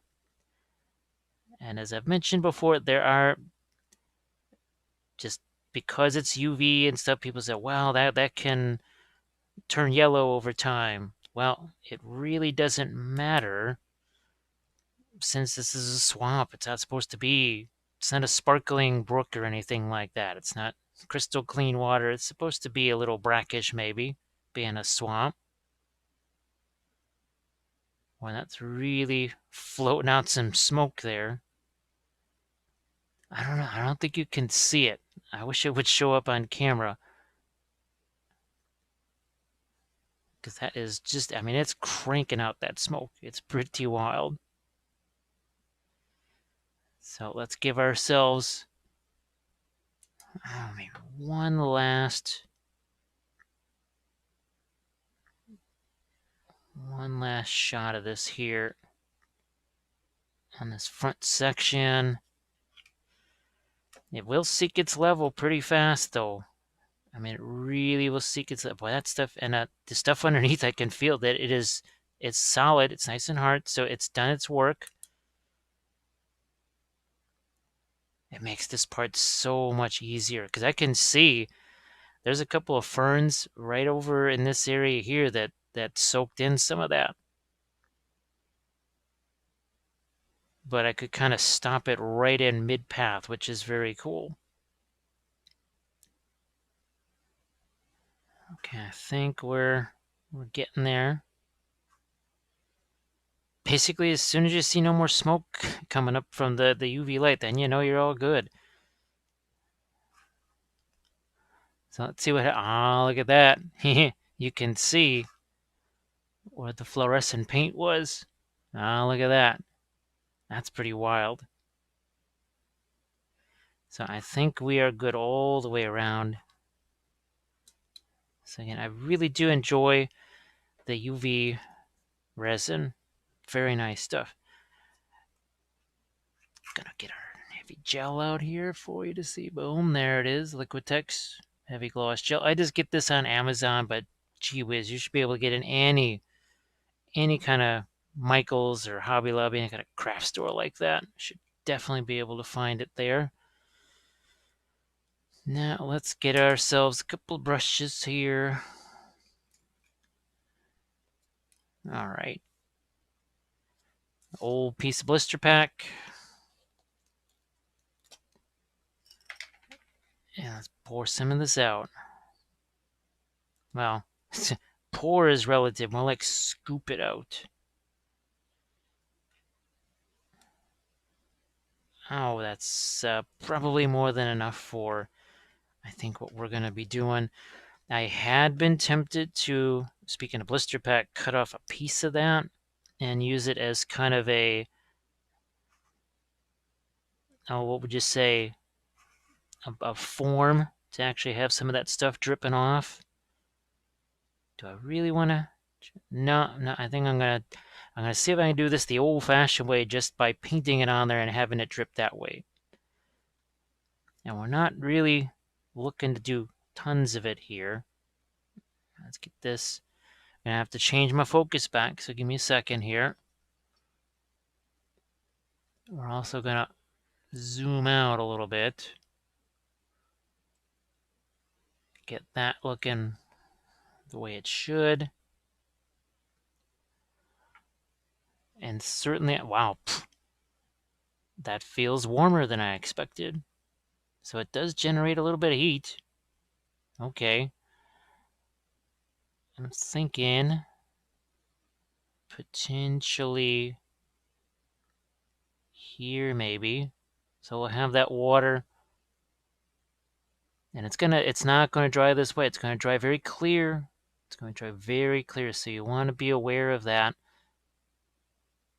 But we want it to be sort of a bit like a waterfall effect here. And it's also going to be a bit like icicles. It's going to be like a waterfall, like our icicles. So see how I'm just kind of, that little bit that we've got right there. Let's see if we can't have that join with this. and get it to hang off of here like some water dribbling down off of him. Now, sometimes what's handy is you quite literally actually turn this stuff into a much thinner mix, and you try and have that catch on the end there like a water drop. See that? And I also do want to thin this down a bit. Now you can see maybe why I wasn't super obsessed about this having to be perfectly, every blend all perfect, because we're going to be covering up at least some of it. Like here, I didn't really care about the whole lines there because we're going to have maybe some, it's like water off a duck's back, right? And then I think we are going to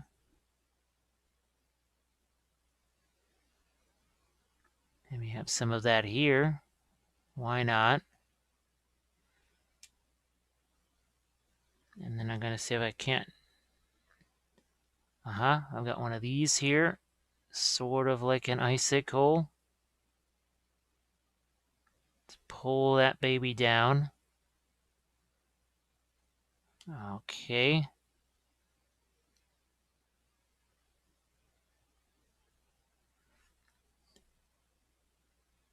I just kind of moistened that up a bit with the water, and now it looks more. See, we got ourselves a water drop hanging off of his tongue. How's that?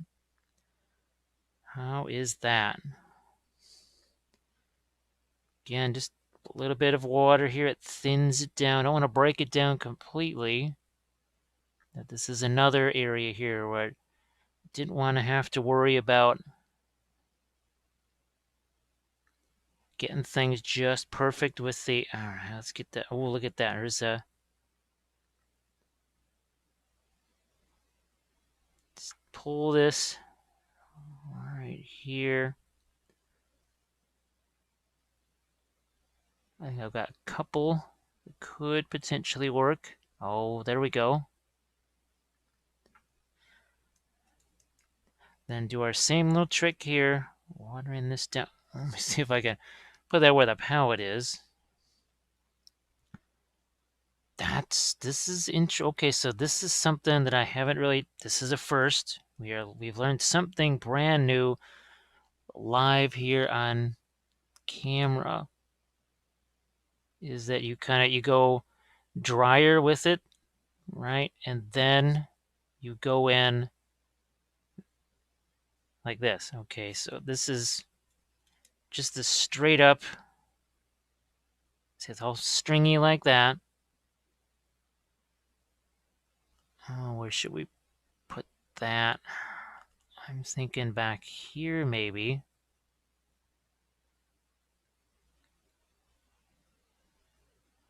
Like this, and have it just kind of hang down.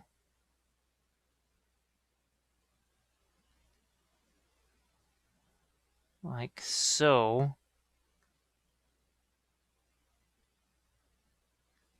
Come on. I want these two to join together, and then what I'll do is I'll just actually water that down. That's interesting. Okay, so that didn't quite work the way I wanted it to.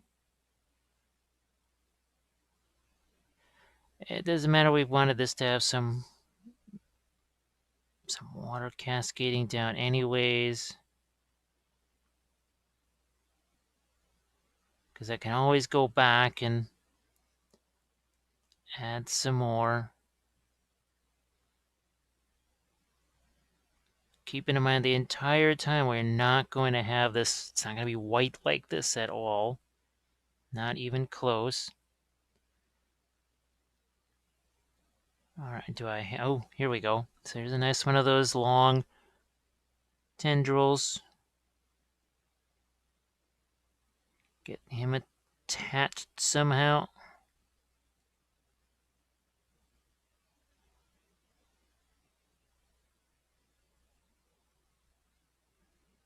Okay, and once it's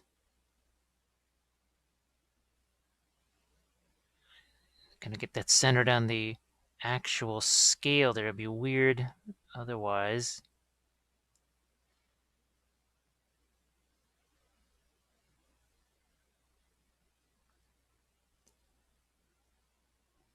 Then we're gonna go to our water. That's it. Actually makes it easier to extend this thing out, which is weird. I would have thought completely the opposite way. Would have thought just the opposite.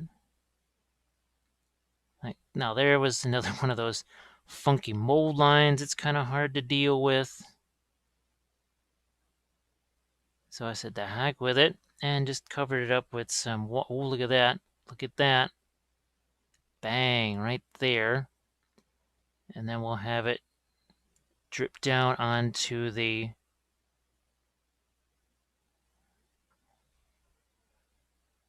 wow, that didn't work out too bad.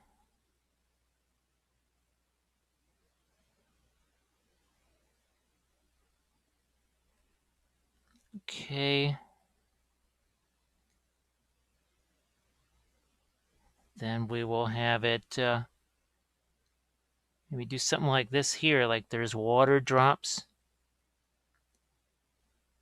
that are kind of hitting here.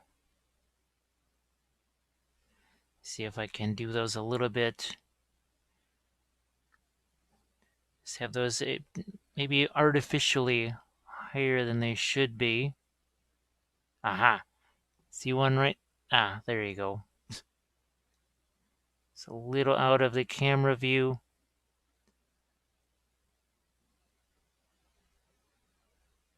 And then a little bit of a ripple around that. So like it's actually dripping into the water of the swamp. And then again, just some real subtle ripples around that area. Be surprised at what kind of depth that will add.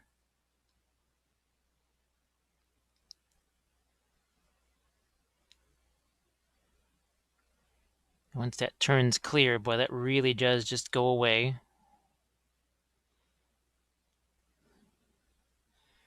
I think I'm going to add a little of our water over here too.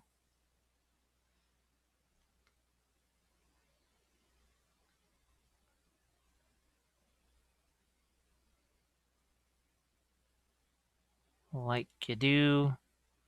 Again, have it look like it's splashing here. Sorry, that's hard for you to see. And these ripples right here, and in some ways you can almost make those a little bit bigger than you might expect, because once that dries all clear, it's much tougher to see. It's really easy to see right now. It does actually get tougher to see. So let's have some more of this water just kind of run down here, run down his arm.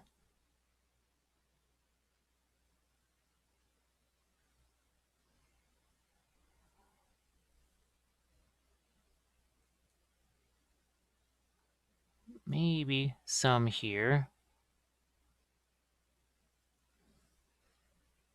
I'm trying to think of this.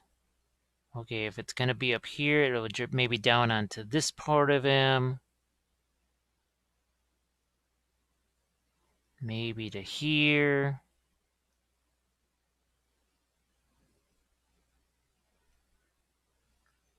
Maybe there's some of it coming off of his tail right here. And it's sort of flowing back into our water here. So see that?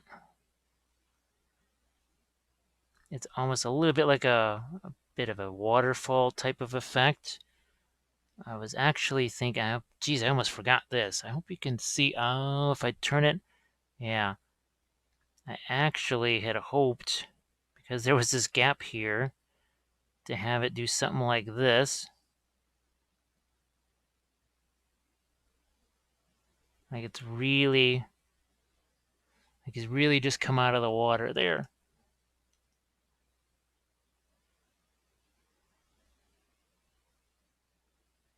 Okay.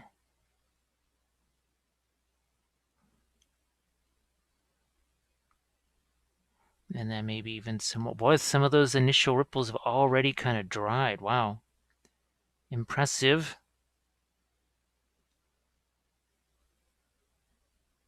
Now that's going to be too much. We don't want that much.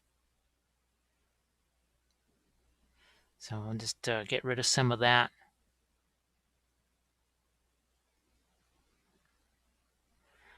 Go back into my water here, and it's interesting how adding water to this sort of thins it down and makes it look more like a water drop, less like an icicle, a little bit more like a water drop.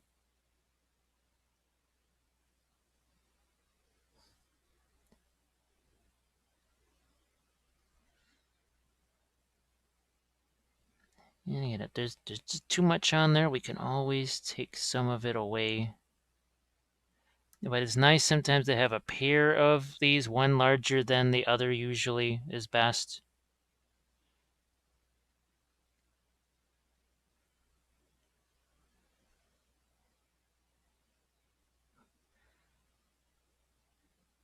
So now he looks like he's more interacting with the environment, I guess you could say. I think maybe even on his head here.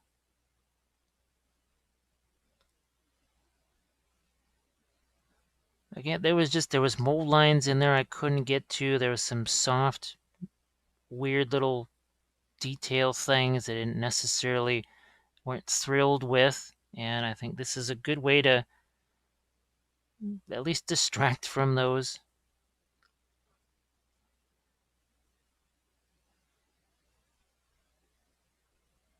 Okay, again, let's throw some tiny little ripples in there. So this is fun. Now this is another I'm thinking I'm gonna actually have some of this water really accumulate here with the skulls too. Almost like there's a bit of a water accumulation back there. And the skulls, if a wet croc is gonna, or gator is gonna be curled around all those skulls, makes sense that the water would get back there too. So I am sort of liking the fact that in the places where it's already started to dry a bit and just be glossy, I sort of am liking that effect. I wasn't sure if I was going to or not. And I think because it's isolated, because not every single place is not entirely glossy, just glossy in the areas where the water effects are. And I'm liking this idea here of the thinning it down. It sure does make it dry fast.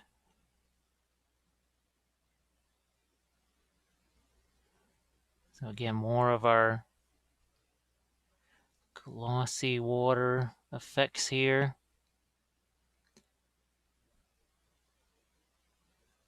Yeah, I'm just going to pile some down in there too. So a lot of these crevices where things didn't necessarily make a whole lot of sense.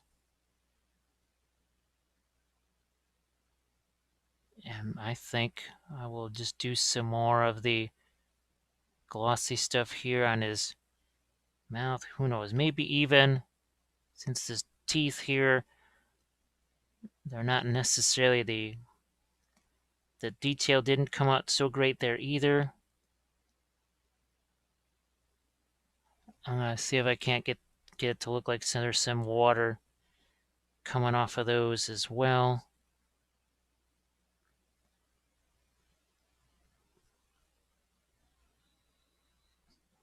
Okay, that might be too much.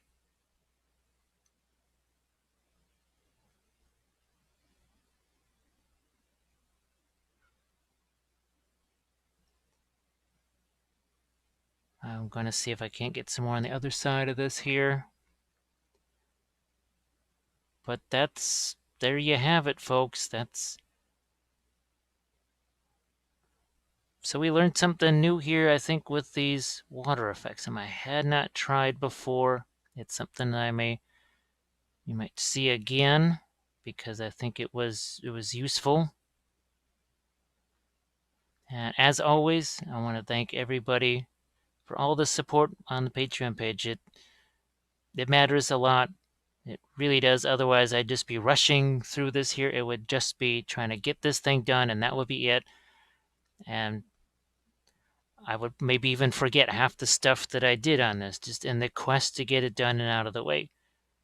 So thanks again, everybody. I'll catch you on the next Workbench session.